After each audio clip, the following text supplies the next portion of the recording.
آج کل آپ کے اپنے کلینکل ٹرائل میں بھی بہت ایکسپیرینس ہوگا، اور میرے کلینکل ٹرائل میں بھی بچے رپورٹ ہوتے ہیں، وہ کہتے ہیں یہ بچہ ساری ساری رات سوتا ہی نہیں ہے،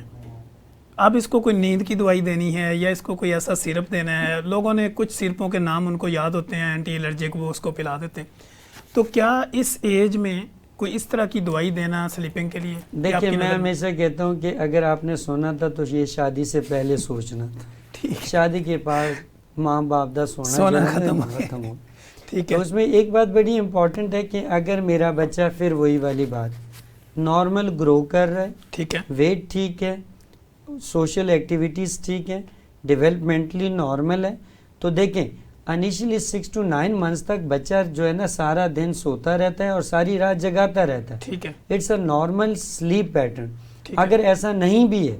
لیکن میرا بچہ per day according to age اپنی نیند کا ٹائم پورا کر رہا ہے، صرف رات کو مجھے سونے نہیں دے رہا، تو یہاں پہ خدا را کسی قسم کی ہمیں نیند کے قطرے نہیں دینے، ٹھیک ہے۔ دیر از نو میڈیسن، ٹھیک ہے، ایسی کوئی ڈراپس نہیں ہے جس کو ہم ایڈوائز کر سکیں، یس ایکسیپٹ فیو تھنگز ایسی ہیں جہاں پہ بڑی امپورٹنس ہوتی ہے، اور وہ آپ کا معالج ہی لکھ سکتا ہے کہ کہاں پہ آپ نے کوئی ایسی چیز یوز کرنی۔ اینٹی الرجی کی بات آپ نے کی ہے، ارلی ایج کے اوپر تو یہ ریکمینڈڈ ہی نہیں ہے، بیفور 6 months تو ہم بہت ساری اینٹی الرجک نہیں دے سکتے، کچھ بہت ہی مجبوری کے ذریعے جہاں پہ کہیں کہیں پہ انڈیکیشن آتی ہے کہ 3 months پہ ہم کچھ نہ کچھ ڈراپس دیتے ہیں، لیکن it's not recommended before 6 months۔ So اس لیے میری پیرنٹ سے پھر ریکویسٹ ہوگی کہ یہ بچے کے ہنسنے کھیلنے کے دن ہے اور ہمارے جاگنے کے دن ہے، اس لیے اگر بچہ آپ کا نارملی گرو کر رہا ہے تو آپ نے نیند کے ذریعے بالکل بھی پریشان ہونے کی ضرورت نہیں۔ ٹھیک ہو گیا۔ اچھا سر، اسی سے ریلیونٹ ایک آج کے دور کا جو سوال ہے وہ ہے چیسٹ انفیکشن۔ آج کل بچے دودھ پینے کے بعد، یا ہم دیکھتے ہیں کہ کوئی جب کسی گھر میں ایک نیا بچہ ہوتا ہے تو وہ رنگ برنگے جوس وغیرہ اس کو انٹیک کروا دیتے ہیں، پھر بچہ جب ہمارے کلینکل ٹرائل میں رپورٹ ہوتا ہے تو اس کی چھاتی سے آوازیں آ رہی ہوتی ہیں۔ چیسٹ انفیکشن کی کازز کیا ہے؟ آپ نے ایک ایسا سوال پوچھا، اگر یہاں پہ میں سچ بولوں تو ہو سکتا ہے کہ میری پریکٹس بھی آدھی ختم ہو جائے، ٹھیک ہے، جب آپ نے جوسز کی بات کی۔ جی سر، یہ چیسٹ انفیکشن کے اندر ونس اگین ڈیپینڈ کرے گا کہ بچہ کیا نوزائیدہ بچہ ہے، ٹھیک ہے، ابھی بالکل نرسری والا بچہ ہے، یہ بچہ تھوڑا سا بڑا ہے، یا یہ بچہ جو ہوتا ہے نا ایڈولسنس کی ایج میں ہے، تو اس میں چیسٹ انفیکشن کی مختلف کازز ہوتی ہیں، ٹھیک ہے۔ 2 قسم کی اگر ہم اس کو کیٹیگرائز کریں، ایک وہ چیزیں جس سے ہم نے بچنا ہے، ٹھیک ہے سر، اور ایک ایسی چیزیں ہیں جو کہ میڈیکلی ہیں، ٹھیک ہے، لائک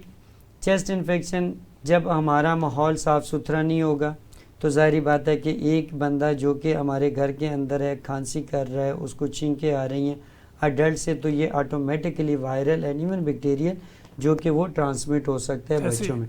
اب بچوں میں وہ کیوں ٹرانسمٹ ہوتا ہے؟ کیونکہ بچوں کی قوت مدافعت ابھی ڈیولپ نہیں ہوتی، اور ہر بیکٹیریا کے لیے، ہر وائرل کے لیے وہ امیون نہیں ہوتے، ٹھیک ہے، تو اس وجہ سے وہ آپ کی انفیکشن کو فوراً کیچ اپ کر لیتے ہیں، ٹھیک ہے۔ اب اس کے لیے سب سے پہلے بچے کی اپنی ہیلتھ اور اپنا جو ڈیفنس سسٹم ہے وہ بڑا اسٹرانگ ہونا چاہیے، اور اس کے لیے وہی والی بات جو ہم پہلے کر چکے ہیں، میں زیادہ ریپیٹ نہیں کروں گا،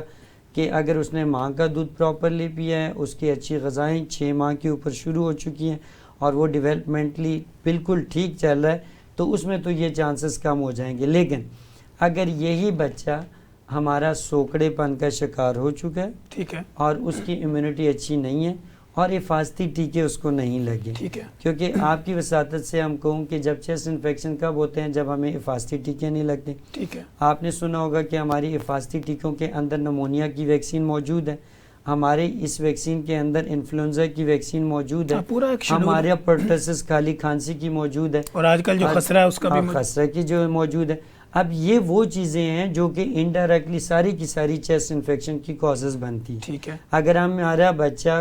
ویکسینیٹڈ ہے تو اس میں بھی چانس کم ہو جائیں، ٹھیک ہے۔ اب دوسری بات میں کروں کہ والدین کو چاہیے کہ وہ اپنے بچوں کو بہت زیادہ ٹھنڈا پانی، کولڈ ڈرنکس، ٹھیک ہے، یہ جو چپس لینٹیاں ہیں، چاکلیٹ ٹافیاں ہیں، ٹھیک ہے، برگر شوارمے نے، اور پھر اسی طریقے سے ڈبوں کے جوس ہیں، اگر اس کو بھی ہم اوائڈ کریں تو انڈائریکٹلی ہماری خوراک بہتر ہو جاتی ہے اور ہمیں چیسٹ انفیکشن کم ہوتے ہیں، ٹھیک ہے۔ اب چیسٹ انفیکشن کی جو دوسری وجہ ہے وہ میڈیکلی میں وائرل بھی ہے، بیکٹیریل بھی ہیں، اور جن کی قوت مدافعت کم ہو وہاں پہ فنگل بھی ہیں، تو وہ تو ایک سیپریٹ کاز ہوتی ہے. جیسے کہ ابھی بھی اس وقت سخت گرمی کا سیزن ہے لیکن ہمارے ہاں سٹل نمونیا کے کیسز وارڈوں میں بھرے پڑے. اب اس کے اگر میں بیسک ریزن ڈھونڈوں تو اس میں صرف اور صرف ایک چیز دیکھوں،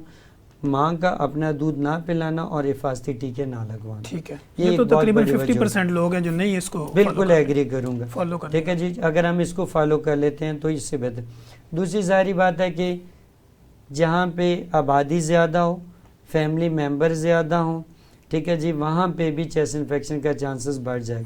لیکن اگر ہم اسی کو لیں کہ جب چیسٹ انفیکشن ہو تو آپ بچے کو بہت زیادہ لپیٹ کے رکھ لیں، آپ نے پنکھا نہیں چلانا، ان چیزوں کو ہمیں بہت زیادہ اوائڈ کرنا چاہیے کیونکہ یہ ہماری نیگیٹو کے اندر جاتی ہے. اسپیشلی جب ایک بچے کو چیسٹ انفیکشن ہو گیا، ایک سمپل انفیکشن جس میں کھانسی ہے، نزلہ ہے، زکام ہے، اس کو تو آپ ٹریٹ کر لیتے ہیں. لیکن اگر آپ کے بچے کو ان کے ساتھ بہت تیز بخار ہونا شروع ہو گیا اور بچے کی سانس تیز ہو گئی ہے، چھاتی بجنا شروع ہو گئی ہے، تو آوازیں آنا شروع ہو گئی ہے، تو یہ ٹائم ہے کہ جہاں پہ آپ نے بالکل بھی گھر میں نہیں رہنا اور آپ نے فوراً ایمرجنسی کی طرف یا اپنے ڈاکٹر کی طرف رش کرنا.